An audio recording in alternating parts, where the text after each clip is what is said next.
Hello મારી YouTube family, welcome to my new mini blog. તો આજના બ્લોગમાં આપણે જ્યારે ટોચન કિંગથી આજે આપણે ટોચન કિંગથી સ્ટન્ટ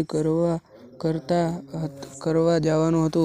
તેથી જ્યારે આપણે ટોચન કિંગથી સ્ટન્ટ કરતા હતા ત્યારે જ પંજાબથી એક ટ્રેક્ટર આવ્યું અને કહ્યું કે આપણે ટોચન કિંગથી ટોચન કરવાનું એને ચેલેન્જ આપ્યું અને ત્યારે જ તેમાં પંજાબથી ટ્રેક્ટર આવ્યું અને ટોચન કરવાનું હતું.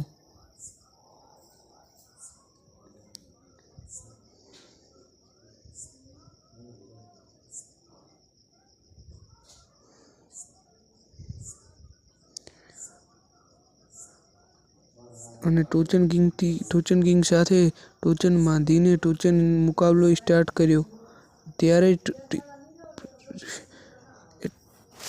પંજાબનું ટ્રેક્ટર ટોચન કિંગને ખીંચવાની કોશિશ કરતો હતો, પણ આપણો ટોચન કિંગ તે મુકાબલામાં જીતી ગયો અને પંજાબના ટ્રેક્ટરને હરાવી ગયો. તો લાઈક, શેર, સબસ્ક્રાઈબ, કોમેન્ટ કરે.